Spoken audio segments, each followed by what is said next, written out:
होती है, कुछ लाइफ होती है। तो अब ये लाइफ जो है सेल्स की वो एक दिन हो सकती है, 2 दिन हो सकती है, लेकिन ये पैदा होते रहते हैं और मरते भी रहते हैं। एक लाइफ का टाइम होता है, जैसे आपकी एज अगर 70 ईयर्स है तो 30 या 35 साल तक तो ये पैदा भी होंगे। एक टाइम ऐसा आएगा उसके बाद ये बनने बंद हो जाते हैं, डेथ ज्यादा होती है, बर्थ कम होता है सेल्स का, यानी कि बनते कम है और खत्म। इसी की वजह से हमें बुढ़ापा आ जाता है। क्या आ जाता है साहब? बुढ़ापा, ओल्ड एज, इसी की वजह से आता है। और इसी की वजह से हमारा शरीर वीक होना शुरू हो जाता है, सेल्स वीक होने शुरू हो जाते हैं, अलग अलग अंगों के, अलग अलग ऑर्गन्स के सेल्स वीक होना शुरू हो जाते हैं। That's why we need operations, right और रॉन्ग? ठीक है, लेकिन कुछ एंटीऑक्सीडेंट, अब लाइफ को खत्म होने को ऑक्सीडेशन बोलते हैं। क्या बोलते हैं? ऑक्सीडेशन का मतलब खत्म होना। जैसे सेब होती है, वो सिकुड़ जाती है कुछ टाइम के बाद, तो यानी उसकी डेथ प्रोसेस चालू है। जैसे वो पेड़ से टूटी, उसका डेथ प्रोसेस चालू हो गया। या तो आप उसे खा लीजिए या उसे रख दीजिए, तो वो अपने आप ही मरना शुरू हो जाएगी, सड़ना शुरू हो जाएगी, राइट रॉन्ग? ऐसे ही जब तक सेल हमारे शरीर में एक उसका ऊर्जा का हिस्सा होता है, जब तक वो रहेगी तब तक वो जिंदा रहेगा, नहीं तो वो डेथ हो जाएगी, उसकी मरना शुरू हो जाएगा। अगर उसे उसकी एज को बढ़ाना है तो कुछ ना कुछ ऐसी चीजें दे दो जिससे डेथ प्रोसेस रुक जाए या स्लो हो जाए, या तो रुक जाए या स्लो हो जाए। तो एंटीऑक्सीडेंट्स, ऑक्सीडेशन का मतलब डेथ होना, एंटीऑक्सीडेंट डेथ को रोकना या स्लो कर देना। एंटीऑक्सीडेंट प्रोडक्ट बहुत सारी चीजों में होते हैं, जैसे तुलसी एंटीऑक्सीडेंट होता है, नीम एंटीऑक्सीडेंट होता है, नींबू एंटीऑक्सीडेंट होता है, चाय जो ग्रीन टी होती है वो एंटीऑक्सीडेंट होती है। तो चाइना वालों ने इसको खोज लिया और अपने पेशेंट्स को उन्होंने ये चीज देनी शुरू की ताकि वो जल्दी से बीमार ना पड़े और हमें उन्हें पैसे ना देने पड़े। समझ में आया कि नहीं? और उनका नाम रखा गया सप्लीमेंट्स। क्या रखा गया? तो ये चाइना के बाजार में बड़ा पॉपुलर हुआ और वो आज तक सप्लीमेंट लेते हैं। समझ में आया? तो वहां पे एक कंपनी थी जो सप्लीमेंट का व्यापार में आई थी ट्रेडिशनल बिजनेस में, उसका नाम था न्यूट्रालाइट। क्या नाम था? न्यूट्रालाइट। ठीक है, ये सप्लीमेंट शेयर करती थी और इन्होंने सप्लीमेंट ट्रेडिशनल तौर से बना के बिजनेस शुरू करा।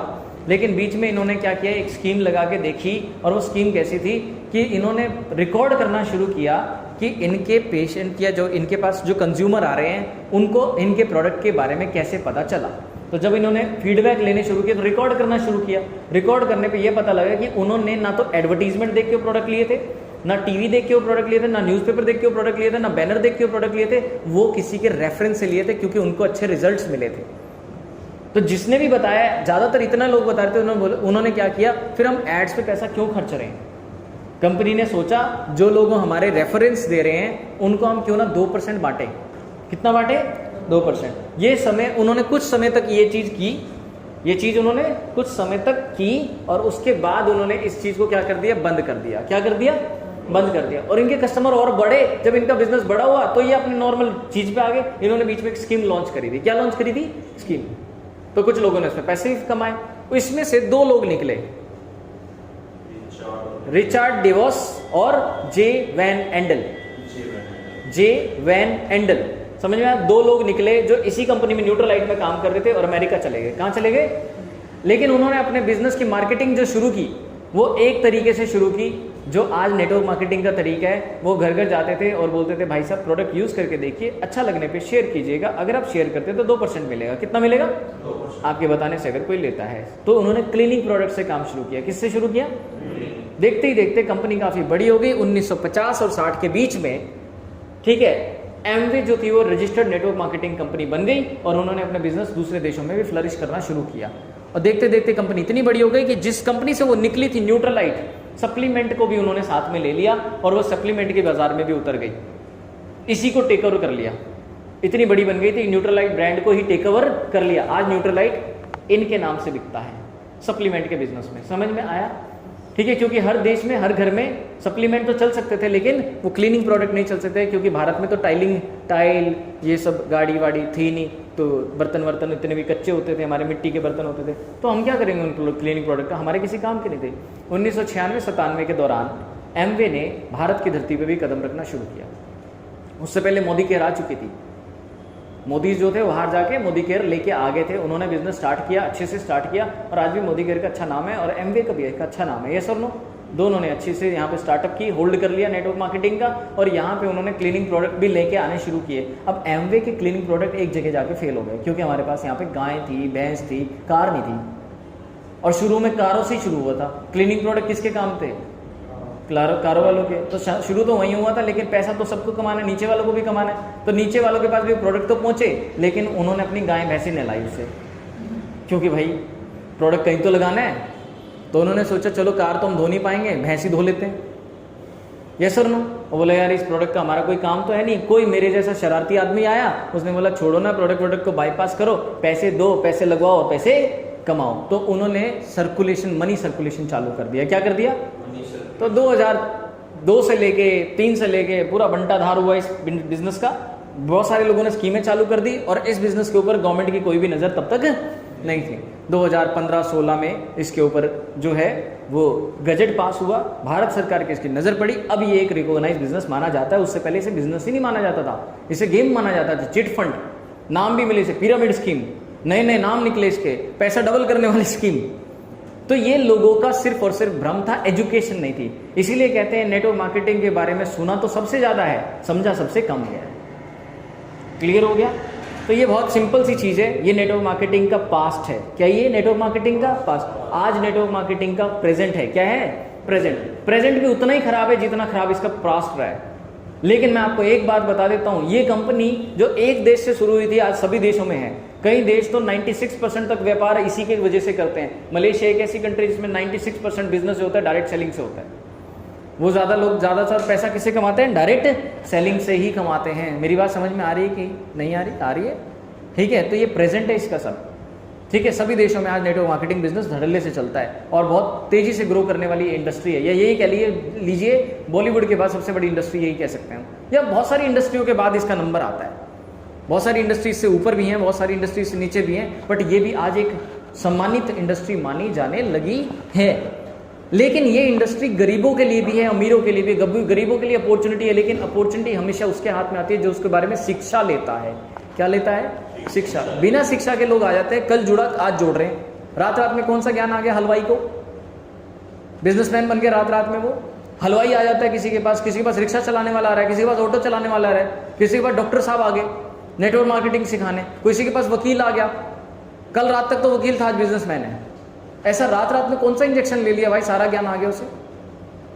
डॉक्टर बनने के लिए कितना टाइम लगा होगा? 5-7 साल 10 साल लगे होंगे, ये सर नो। वकील बनने के लिए 3-4 साल लगे होंगे, सीए बनने के लिए 3-4-5 साल लगे होंगे, ये सर नो। इंस्पेक्टर बनने के लिए वो इंस्पेक्टर रात रात में बिजनेसमैन बन गया और वो बिजनेस बता रहा है सामने वाले को। तो भाई साहब सब सही बताएगा क्या? वो कतई भी सही नहीं बता सकता। क्या मैं ठीक कह रहा हूँ, गलत कह रहा हूँ? यस और नो? तो प्रॉब्लम क्या है कि हर काम धंधा इंसान शिक्षा ग्रहण करने के बाद शुरू करता है। नेटवर्क मार्केटिंग सिर्फ शुरू करता है, शिक्षा तो बाद में लेगा कि नहीं लेगा वो पता भी नहीं है।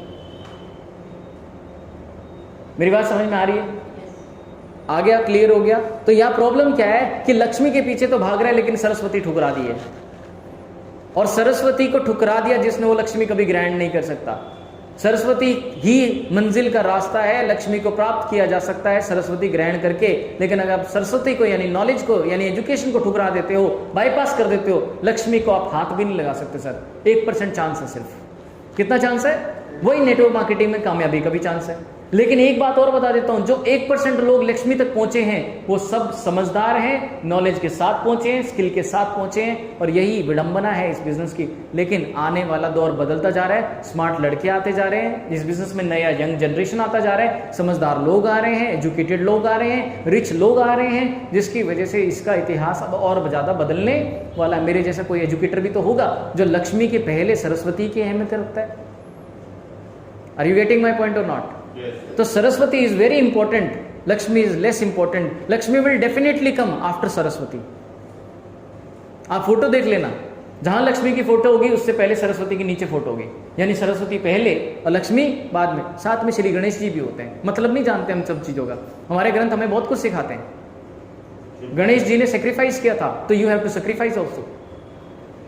अपना पुराना माथा छोड़ना पड़ेगा, नया माथा। हेलो, समझ में आए? वो छोटा दिमाग छोड़ना पड़ेगा, बड़ा दिमाग लगाना पड़ेगा।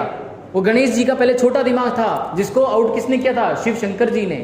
यस और नो? ज्यादा नोटंकी कर रहा था ना, मैं नहीं जान दूंगा माँ के पास। मैं इस भाषा में यूज तो कर रहा हूं, but I have a lot of, समझ रहे हो ना, मेरे को उनके लिए बहुत फेथ है, मैं भगवान में बहुत विश्वास करता हूं। मैं सिर्फ आपको कैरेक्टराइज कर रहा हूँ, इस चीज़ के बारे में बता रहा हूँ, सिर्फ आपको छवि प्रदर्शित कर रहा हूँ, पिक्चर बना रहा हूँ आपके माइंड में कि शिव शंकर जिन्होंने क्यों मारा, क्योंकि वो बहुत नौटंकी कर रहे थे। वो बोल रहे थे मैं नहीं जाने दूंगा माँ के पास। अरे तू मेरी पत्नी के पास नहीं जाने देगा मुझे? वो बोलता हाँ मेरी माँ ने बोला है, तो तेरी माँ को तो बाद में देखूँ, पहले तुझे देखूँ। गुस्सा आ जाता है ना आदमी को घर में भी, बेटा बहुत बोल रहा है, तो 2 मारे कान के नीचे चटा। तो उस टाइम तो तीर तलवार चलते थे, वही मारा घुमा के, वो सिर हो गया अलग। बोला पुरानी खोपड़ी साफ करो और नई इसके ऊपर इंस्टॉल करो। क्या करो?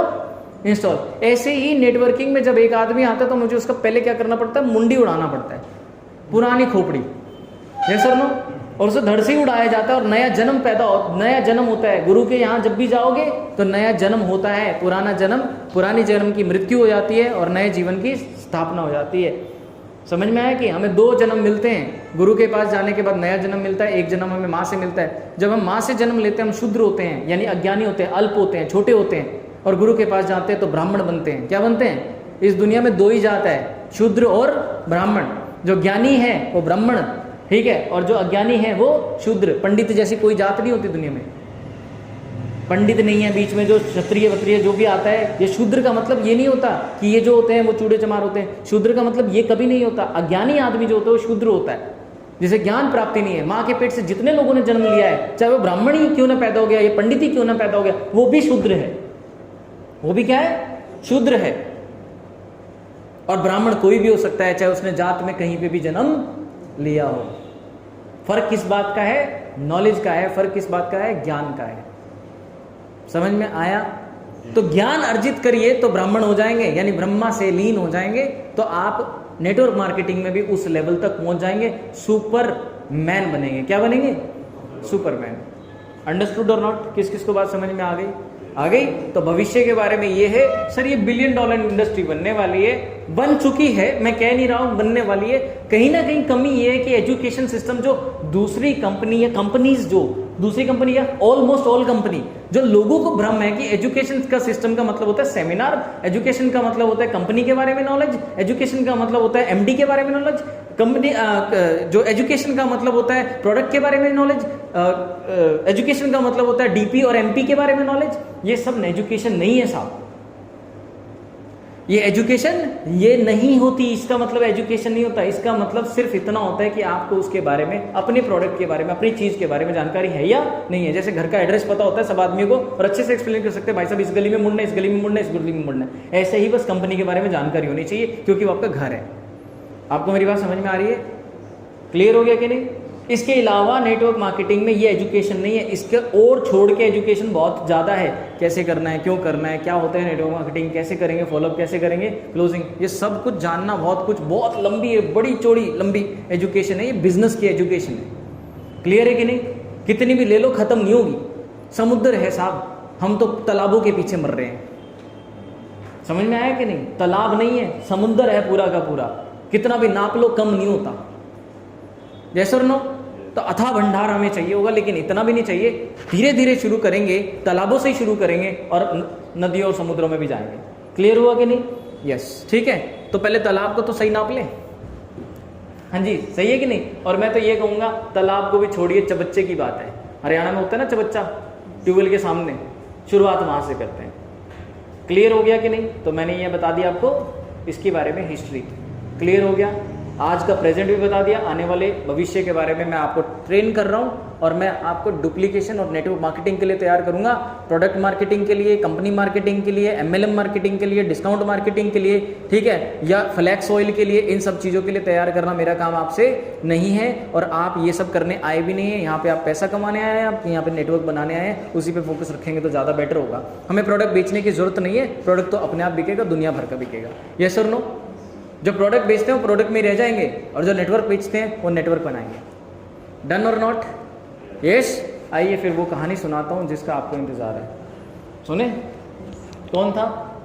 एक बार एक ध्यानचंद था बहुत कंजूस, ठीक है। उसके कंजूसी के कारण ही लोगों ने उसका क्या कर दिया, मजाक उड़ाने के लिए नाम क्या रख दिया? दानचंद। क्या रख दिया? दानचंद। एक बार की बात है, एक बार का वाक्य है कि उसकी बीवी ने बोला कि गंगा दर्शन कराओ, 12 किलोमीटर दूरी तो है। अब वो बहुत कंजूस था, बोला ये भी बात ठीक है, नहा तो आओ, क्या लगेगा? बोले लगे तो कुछ नहीं, 12 किलोमीटर दूर है, पैदल ही चले जाएंगे, रिक्शा भी नहीं ली। रिक्शा भी नहीं लिए, ऑटो भी नहीं लिया, 12 किलोमीटर भाई साहब पैदल चले गए। क्या चले गए? पैदल। अब गंगा घाट पे कौन मिलेंगे? पंडे। कौन मिलेंगे? पंडे। और वो कुछ मांगेंगे और कुछ ना कुछ देना पड़ेगा। देना ये चाहता है नहीं, इसको देना कुछ भी नहीं है। ठीक, तो ये कहाँ गया? मुर्दा घाट पे गया कि वहाँ पंडे नहीं मिलेंगे। कहाँ चला गया? घाट को छोड़ के मुर्दा घाट पे चला गया और डुबकी लगाई, हर हर गंगे।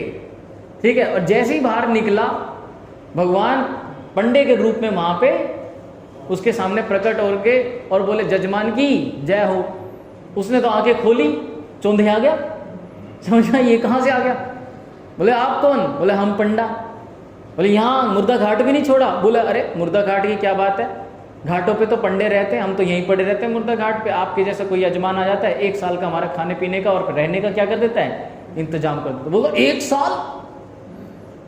मैं तो 1 दिन का भी नहीं कर सकता, 1 दिन 1 घंटे का 1 क्षण का भी नहीं कर सकता। बोले नहीं, कुछ तो देना पड़ेगा, जो आपकी इच्छा है, इच्छा अनुसार। बोले नहीं हमारी कोई इच्छा नहीं है, नहीं कुछ तो देना पड़ेगा। तो वो पंडा भी माने ना, बोल रहा है हाँ लोग हमसे जीत जाते हैं, आज हम इसको हराएंगे। भगवान भी मान के आए थे कि आज हम इसकी आंखें खोलेंगे। ठीक, तो ये सब चला, लेकिन पंडे की बात को सुन सुन के बाद में लास्ट में बोला चलो दिया। बोला दिया? हाँ दो फिर। तो बोला उधार 1 धेला। उस समय में धेला चलता था। क्या चलता था? धेला। ठीक है, जैसे रुपए कौड़ी होते थे ना, तो उस टाइम पे धेला चलता था, पुराने जमाने की बात। बोला दिया 1 धेला। बोला दो फिर। तो बोला उधार है। क्या है? उधार। और वो गंगा डुबकी मार के जय गंगे करके और घर की साइड चल पड़े। लौटते लौटते शाम हो चुकी थी, क्योंकि 12 किलोमीटर कम सफर तो होता नहीं है, 3-4 घंटे लग गए होंगे उसे। ठीक है कि नहीं? तो वो घर पहुंचा तो विश्राम करने लगा, और इतने वो लेटा ही था और बाहर से पंडे की आवाज आई यजमान की जय हो। पत्नी ने जाके देखा, वापस आई और यजमान से बोली किसी को कुछ बोल के आए थे? उधार उधार? बोले हाँ बोला तो था। बोले वो तो बाहर खड़े हैं। पहुंच गया? आ गया? बोले हाँ आ गया, बाहर ही खड़ा है। बोलो है नहीं, बाहर जाके बोल दे है नहीं। चले गए। बोले अच्छा, चलो बाहर गई और बोली है नहीं। कहाँ गए हैं? ठीक है, तो बोली कुछ नहीं, कहाँ गए? ठीक, बोले जब तक जजमान नहीं आ जाते हम नहीं जाएंगे, यही हमारे बस पानी वानी का संसाधन का इंतजाम कर दो, यहीं बैठे हैं, लेके ही जाएंगे। जजमान कब तक आएंगे? हम बैठे हैं इंतजार कर रहे हैं। तो पत्नी गई अंदर। पत्नी ने बोला, वो जा नहीं रहा, मान नहीं रहा है, वहीं बैठ गया है। बोले अच्छा, तो जाके बाहर जाके बोल दे मर गए। क्या? मर गए, अभी अभी चल बसे। बोले कैसी बात बोल रहे? अरे तुम बोल दो, हम सांस रोके पड़े रहेंगे,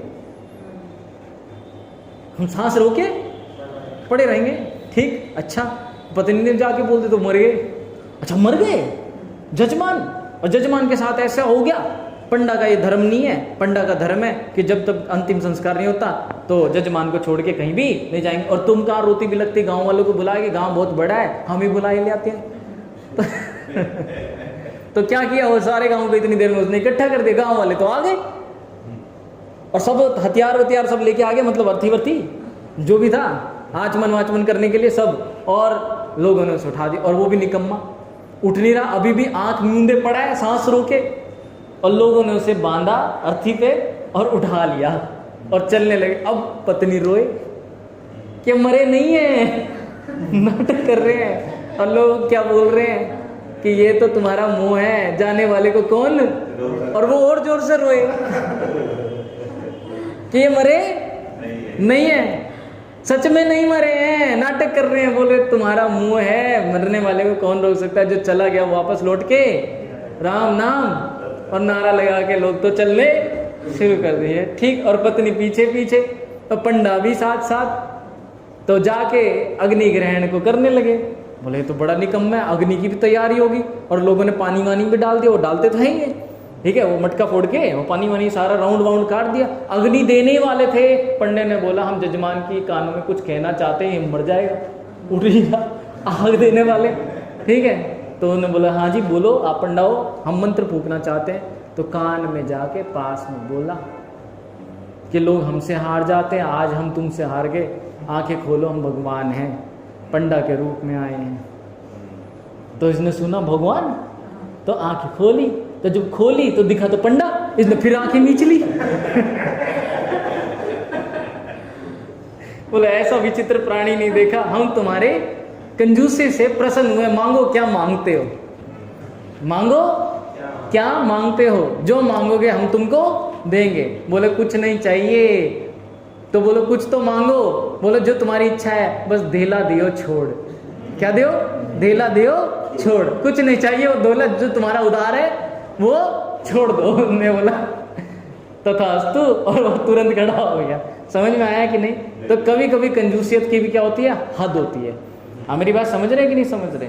तो ये आपको एक सिर्फ ये बताया है कि इतने भी कंजूस मत बनिए कि आपको कोई चीज़ मिलने वाली है और वो बाहर ही रहेगी। समझ में आए कि नहीं आए?